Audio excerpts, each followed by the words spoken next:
بسم الله الرحمن الرحيم يا أيها الذين آمنوا استعينوا بالصبر والصلاة إن الله مع الصابرين اے ایمان والو، صبر اور نماز سے مدد مانگو، بے شک اللہ صابروں کے ساتھ ہے۔ یا ایھا الذین آمنوا، اس سے پہلی آیت میں ذکر اور شکر کا بیان ہوا، اور اس آیت میں صبر اور نماز کا ذکر کیا جا رہا ہے، کیونکہ نماز ذکر اللہ اور صبر اور شکر پر مسلمان کی زندگی کامل ہوتی ہے۔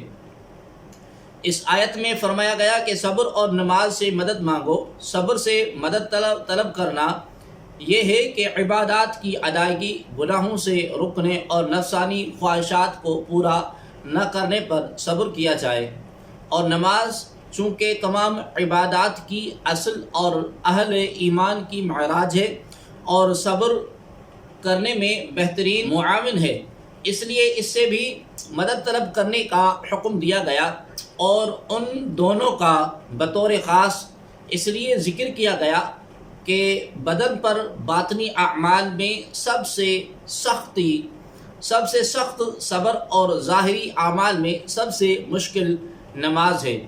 حضور سید المرسلین صلی اللہ تعالی علیہ وآلہ وسلم بھی نماز سے مدد چاہتے تھے، جیسا کہ حضرت سیدنا حذیفہ رضی اللہ تعالی عنہ فرماتے ہیں کہ نبی اکرم صلی اللہ تعالی علیہ وآلہ وسلم کو جب کوئی سخت مہم پیش آتی تو آپ کریم صلی اللہ تعالی علیہ وآلہ وسلم نماز میں مشغول ہو جاتے۔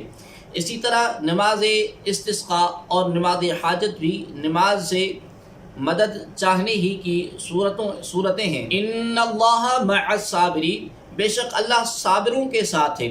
حضرت علامہ نصر بن محمد سمرقندی رحمۃ اللہ تعالی علیہ فرماتے ہیں، اللہ تعالیٰ اپنے علم اور قدرت سے ہر ایک کے ساتھ ہے، لیکن یہاں صبر کرنے والوں کا بطور خاص اس لیے ذکر فرمایا تاکہ انہیں معلوم ہو جائے کہ اللہ تبارک و تعالیٰ ان کی مشکلات دور کر کے آسانی فرمائے گا۔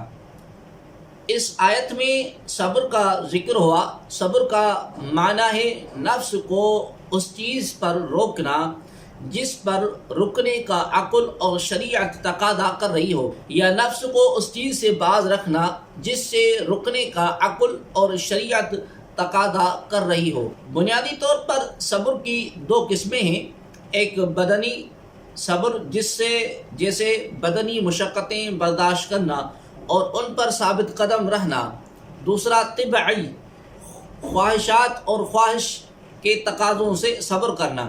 پہلی قسم کا صبر جب شریعت کے موافق ہو تو قابل تعریف ہوتا ہے، لیکن مکمل طور پر تعریف کے قابل صبر کی دوسری قسم ہے۔ قرآن اور حدیث اور بزرگان دین کے اقوال میں صبر کے بے پناہ فضائل بیان کیے گئے ہیں۔ ترغیب کے لیے ان میں سے 10 فضائل کا خلاصہ ہم آپ کے سامنے عرض کرتے ہیں۔ نمبر 1، اللہ تبارک و تعالی صبر کرنے والوں کے ساتھ ہے۔ نمبر 2، صبر کرنے والے کو اس کے عمل سے اچھا اجر ملے گا۔ نمبر 3، صبر کرنے والوں کو بے حساب اجر ملے گا۔ نمبر 4، صبر کرنے والوں کی جزا دیکھ کر قیامت کے دن لوگ حسرت کریں گے۔ نمبر 5، صبر کرنے والے رب کریم کی طرف سے درود، ہدایت اور رحمت پاتے ہیں۔ نمبر 6، صبر کرنے والے اللہ تبارک و تعالی کو محبوب ہیں۔ نمبر 7، صبر آدھا ایمان ہے۔ نمبر 8، صبر جنت کے خزانوں میں سے ایک خزانہ ہے۔ نمبر 9، صبر کرنے والوں کی خطائیں مٹا دی جاتی ہیں۔ نمبر 10، صبر ہر بھلائی کی کنجی ہے۔ اس آیت سے یہ بھی معلوم ہوا کہ غیر خدا سے مدد طلب کرنا شرک نہیں ہے۔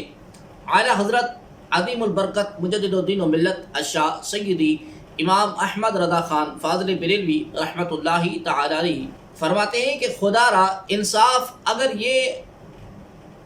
انصاف اگر آیت کریمہ ایاک نستعین میں مطلق استعانت کا ذات الہی جل وعلا میں حصر مقصود ہو تو کیا صرف انبیاء علیہ السلام ہی سے استعانت شرک ہوگی؟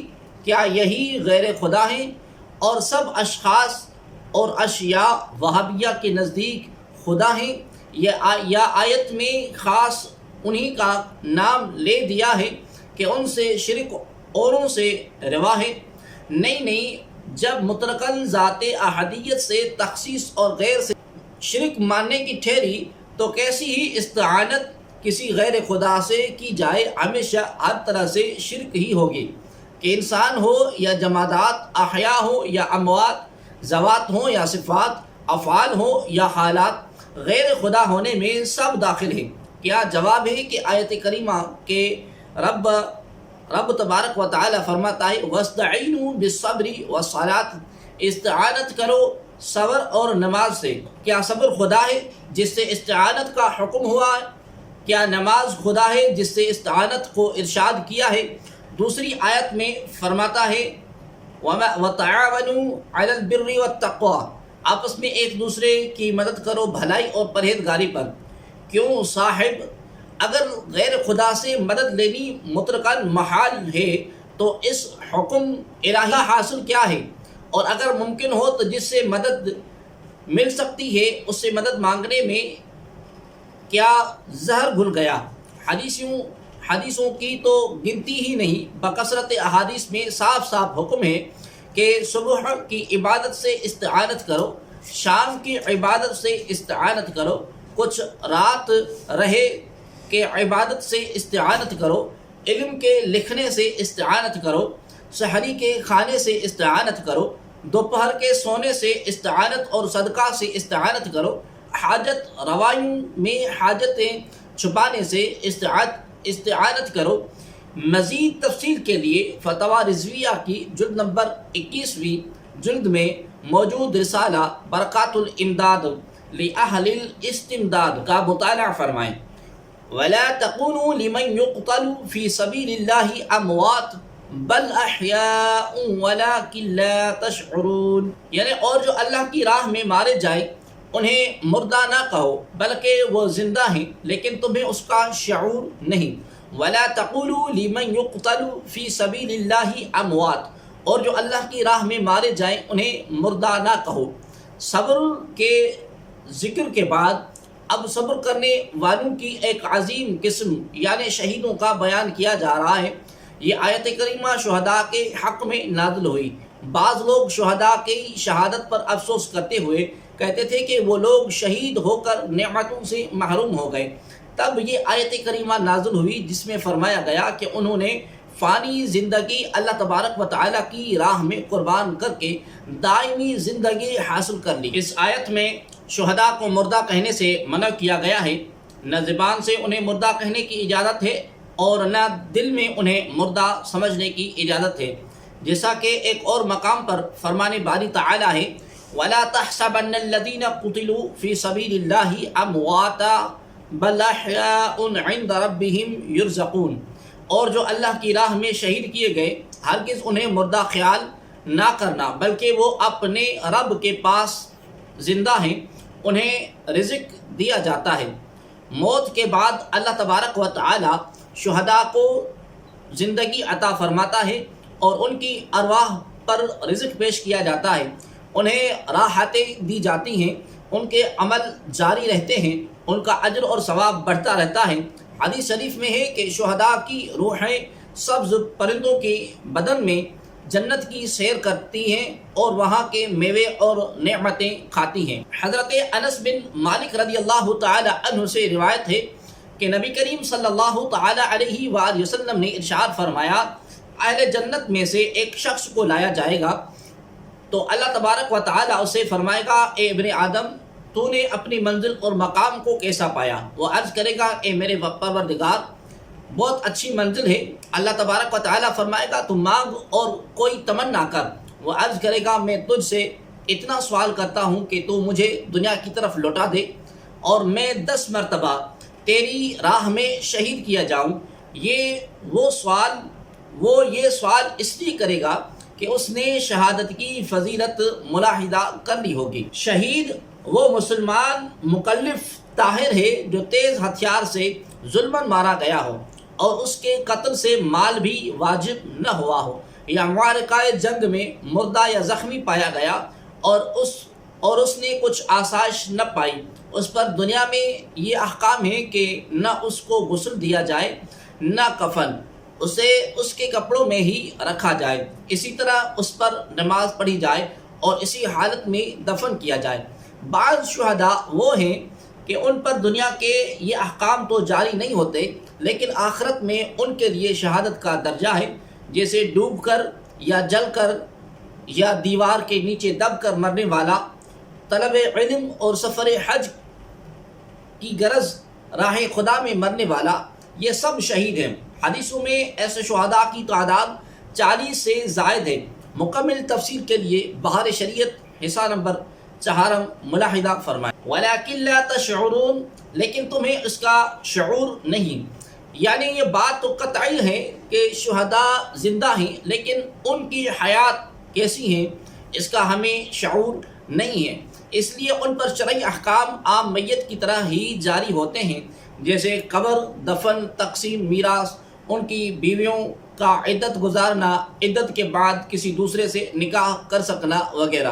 وَلَنَبْلُوَنَّكُمْ بِشَيْءٍ مِّنَ الْخَوْفِ وَالْجُوعِ وَنَقْصٍ مِّنَ الْأَمْوَالِ وَالْأَنفُسِ وَالثَّمَرَاتِ وَبَشِّرِ الصَّابِرِينَ، اور ہم ضرور تمہیں کچھ ڈر اور بھوک سے اور کچھ مالوں اور جانوں اور پھلوں کی کمی سے آزمائیں گے، اور صبر کرنے والوں کو خوشخبری سنا دو۔ وَلَنَبْلُوَنَّكُمْ، اور ہم تمہیں ضرور آزمائیں گے۔ آزمائش سے فرما بردار اور نافرمان کے حال کا ظاہر کرنا مراد ہے۔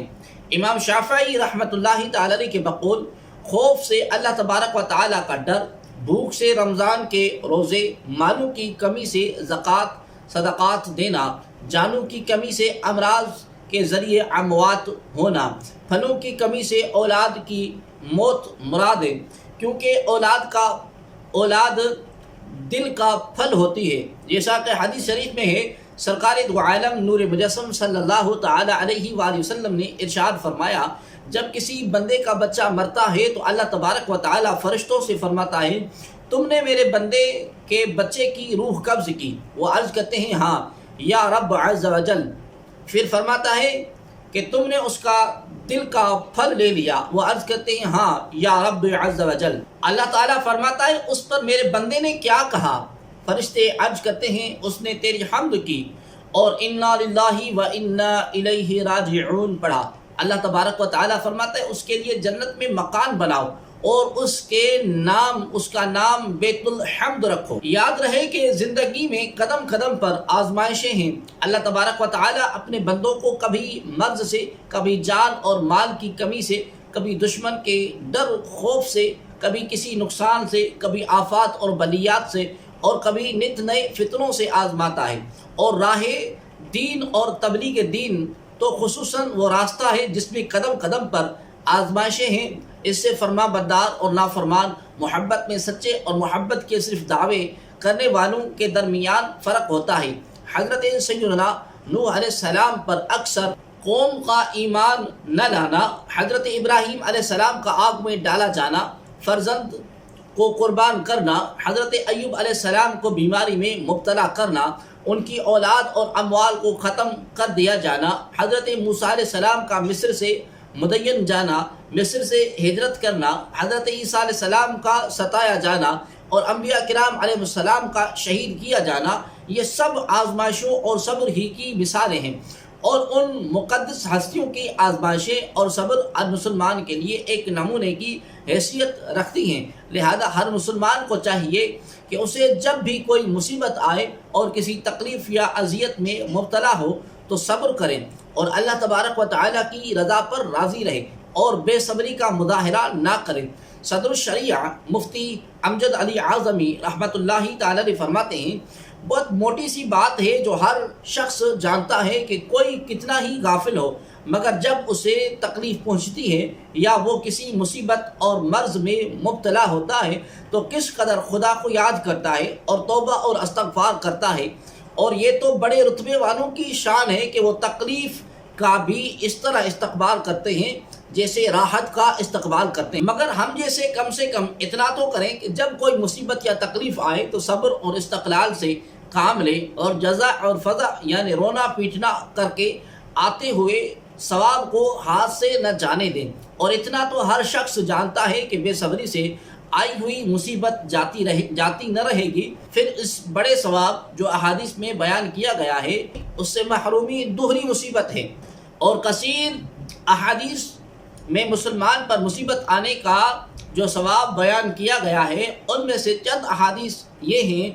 نمبر 1، حضرت سیدنا ابو ہریرہ رضی اللہ تعالی عنہ سے روایت ہے کہ رسول اللہ صلی اللہ علیہ وآلہ وسلم نے ارشاد فرمایا، اللہ تبارک و تعالی جس کے ساتھ بھلائی کا ارادہ فرماتا ہے تو اسے تکلیف میں مبتلا کرتا ہے۔ حضرت ابو سعید خدری اور حضرت ابو ہریرہ رضی اللہ تعالی عنہما سے مروی ہے کہ حضور اقدس صلی اللہ علیہ وآلہ وسلم نے ارشاد فرمایا، مسلمان کو جو تکلیف، رنج اور ملال اور اذیت اور غم پہنچے، یہاں تک کہ اس کے پیر میں کوئی کانٹا ہی چبھے، تو اللہ تبارک و تعالی ان کے سبب اس کے گناہ مٹا دیتا ہے۔ حضرت ابو ہریرہ رضی اللہ تعالی عنہ سے روایت ہے کہ رسول اللہ صلی اللہ علیہ وسلم نے ارشاد فرمایا، مسلمان مرد اور عورت کے جان اور مال اور اولاد میں ہمیشہ مصیبت رہتی ہے، یہاں تک کہ وہ اللہ تبارک و تعالی سے اس حال میں ملتا ہے کہ اس پر کوئی گناہ نہیں ہوتا۔ حضرت جابر رضی اللہ تعالی عنہ سے روایت ہے کہ حضور پر نور صلی اللہ علیہ وآلہ وسلم نے ارشاد فرمایا، قیامت کے دن جب مصیبت زدہ لوگوں کو ثواب دیا جائے گا تو آرام اور سکون والے تمنا کریں گے کاش دنیا میں ان کی کھالیں کینچیوں سے کاٹ دی گئی ہوتی۔ الذین اذا اصابتهم مصیبہ قالوا انا للہ وانا الیہ راجعون، وہ لوگ کہ جب ان پر کوئی مصیبت آتی ہے تو کہتے ہیں ہم اللہ ہی کے ہیں اور ہم اسی کی طرف لوٹنے والے ہیں۔ الذین اذا اصابتهم مصیبہ، وہ لوگ کہ جب ان پر کوئی مصیبت آتی ہے۔ اس سے پہلی آیت میں مصیبت پر صبر کرنے والوں کو جنت کی بشارت دی گئی، اور اس آیت میں یہ بتایا گیا کہ صبر کرنے والے وہ لوگ ہیں کہ جب ان پر کوئی مصیبت آتی ہے تو کہتے ہیں ہم اللہ تبارک و تعالی ہی کے مملوک اور اس کے بندے ہیں اور وہ ہمارے ساتھ جو چاہے کرے، اور آخرت میں ہمیں اسی کی طرف لوٹ کر جانا ہے۔ احادیث میں مصیبت کے وقت انا للہ و انا الیہ راجعون پڑھنے کے بہت فضائل بیان کیے گئے ہیں۔ ان میں سے 5 فضائل ذکر کیے جاتے ہیں۔ نمبر 1، ام المؤمنین حضرت ام سلمہ رضی اللہ تعالی عنہ فرماتی ہیں کہ میں نے سید المرسلین صلی اللہ تعالی علیہ وآلہ وسلم کو یہ فرماتے ہوئے سنا کہ جس مسلمان پر کوئی مصیبت آئے اور وہ اللہ تبارک و تعالی کے حکم کے مطابق انا للہ و انا الیہ راجعون پڑھے اور یہ دعا کریں، اللہم اجرنی فی مصیبتی واخلف لی خیرا منہا، اے اللہ میری اس مصیبت پر مجھے اجر عطا فرما اور مجھے اس کا بہترین بدل عطا فرما، اور تو اللہ تبارک و تعالی اس کو اس سے بہترین بدل عطا فرمائے گا۔ حضرت ام سلمہ رضی اللہ تعالی عنہ فرماتی ہیں کہ جب ابو سلمہ رضی اللہ تعالی عنہ فوت ہو گئے تو میں نے سوچا کہ مسلمانوں میں حضرت ابو سلمہ رضی اللہ تعالی عنہ سے بہترین کون ہوگا؟ وہ تو پہلے گھر والے ہیں جنہوں نے حضور پر نور صلی اللہ علیہ وسلم کی طرف ہجرت کی۔ بہرحال میں نے یہ دعا کہہ لی، چنانچہ اللہ تبارک و تعالی نے ان کے بدلے مجھے رسول اللہ صلی اللہ علیہ وسلم عطا فرما دیے، جو کہ حضرت ابو سلمہ رضی اللہ تعالی عنہ سے بہت بہتر تھے۔ نمبر 2، حضرت امام حسین بن علی رضی اللہ تعالی عنہ سے روایت ہے کہ حضور پر نور صلی اللہ علیہ وآلہ وسلم نے ارشاد فرمایا، جس مسلمان مرد یا عورت پر کوئی مصیبت پہنچی اور وہ اسے یاد کر کے انا للہ و انا الیہ راجعون کہے، اگرچہ مصیبت کا زمانہ دراز ہو گیا ہو تو اللہ تبارک و تعالی اس پر نیا ثواب عطا فرماتا ہے اور ویسا ہی ثواب دیتا ہے جیسا اس دن دیا تھا جس دن مصیبت پہنچی تھی۔ نمبر 3، ایک مرتبہ نبی اکرم صلی اللہ علیہ وسلم کا چراغ بجھ گیا تو آپ نے انا للہ و انا الیہ راجعون پڑھا۔ عرض کی گئی کیا یہ بھی مصیبت ہے؟ ارشاد فرمایا جی ہاں، اور ہر وہ چیز جو مومن کو اذیت دے وہ اس کے لیے مصیبت اور اس پر اجر ہے۔ ایک اور حدیث شریف میں ہے کہ مصیبت کے وقت انا للہ و انا الیہ راجعون پڑھنا رحمت الہی کا سبب ہوتا ہے۔ حضرت عبداللہ بن عباس رضی اللہ تعالی عنہما سے روایت ہے، نبی اکرم صلی اللہ علیہ وآلہ وسلم نے ارشاد فرمایا، میری امت کو ایک ایسی چیز دی گئی ہے جو پہلی امتوں میں سے کسی کو نہیں دی گئی، وہ چیز مصیبت کے وقت انا للہ و انا الیہ راجعون پڑھنا ہے۔ اولئک علیہم صلوات من ربہم ورحمہ واولئک هم المہتدون، یہ وہ لوگ ہیں جن پر ان کے رب کی طرف سے درود ہیں اور رحمت، اور یہی لوگ ہدایت یافتہ ہیں۔ اولئک علیہم صلوات من ربہم ورحمہ، یہ وہ لوگ ہیں جن پر ان کے رب کی طرف سے درود ہیں اور رحمت۔ صبر کرنے والے اللہ تبارک و تعالیٰ کے محبوب ہوتے ہیں، ان کے لیے بخشش اور ہدایت اور رحمت ہے۔ مصیبت پر صبر کرنے کے کئی آداب ہیں، ان میں سے 4 آداب یہ ہیں کہ جنہیں علامہ ابن قدامہ مقدسی رحمۃ اللہ تعالی علیہ نے اپنی کتاب مختصر منہاج القاصدین کے صفحہ نمبر 277 پر ذکر فرمایا ہے۔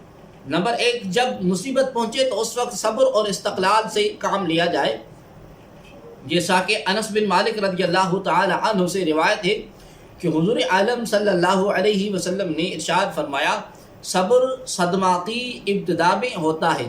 مصیبت کے وقت انا للہ و انا الیہ راجعون پڑھا جائے، جیسا کہ حضرت ام سلمہ رضی اللہ تعالی عنہا کا عمل اوپر گزر گیا کہ انہوں نے اپنے شوہر کے انتقال پر انا للہ و انا الیہ راجعون پڑھا۔ نمبر 3، مصیبت آنے پر زبان اور دیگر اعضاء سے کوئی ایسا کلام یا فعل نہ کیا جائے جو شریعت کے خلاف ہو، جیسے زبان سے اللہ تبارک و تعالیٰ کی بارگاہ میں شکوے شکایت کے کلمات بولنا، سینہ پیٹنا اور گریبان چاک کر لینا۔ نمبر 4، صبر کی سب سے بہترین صورت یہ ہے کہ مصیبت زدہ پر مصیبت کے آثار ظاہر نہ ہوں، جیسا کہ صحیح مسلم میں حضرت انس بن مالک رضی اللہ تعالی عنہ فرماتے ہیں، حضرت ام سلیم رضی اللہ تعالی عنہ کے بطن سے حضرت ابو طلحہ رضی اللہ تعالی عنہ کا ایک لڑکا فوت ہو گیا۔ حضرت ام سلیم رضی اللہ تعالی عنہ نے اپنے گھر والوں سے کہا، حضرت ابو طلحہ رضی اللہ تعالی عنہ کو ان کے بیٹے کے انتقال کی خبر اس وقت تک نہ دینا جب تک میں خود انہیں نہ بتا دوں۔ جب حضرت ابو طلحہ رضی اللہ تعالی عنہ آئے تو حضرت ام سلیم رضی اللہ تعالی عنہ نے انہیں شام کا کھانا پیش کیا، انہوں نے کھانا کھایا اور پانی پیا۔ پھر حضرت ام سلیم رضی اللہ تعالی عنہ نے پہلے کی بنسبت زیادہ اچھا بنا سنگار کیا۔ حضرت ابو طلحہ رضی اللہ تعالی عنہ نے ان سے ازدواجی عمل کیا کہ جب حضرت ام سلیم رضی اللہ تعالی عنہ نے دیکھا کہ وہ سیر ہو گئے اور اپنی فطری خواہش بھی پوری کر لی ہے، تو پھر انہوں نے کہا، اے ابو طلحہ رضی اللہ تعالی عنہ، یہ بتائیں کہ اگر کچھ لوگ کسی کو عاریت کے طور پر کوئی چیز دیں پھر وہ اپنی چیز واپس لے لیں تو کیا وہ ان کو منع کر سکتے ہیں؟ حضرت ابو طلحہ رضی اللہ تعالی عنہ نے کہا کہ نہیں۔ حضرت ام سلیم رضی اللہ تعالی عنہ نے کہا، تو پھر آپ اپنے بیٹے کے متعلق یہی گمان کر لیں کہ وہ ہمارے پاس اللہ تبارک و تعالی کی امانت تھا جو اس نے واپس لے لی، یعنی اس کا انتقال ہو چکا ہے۔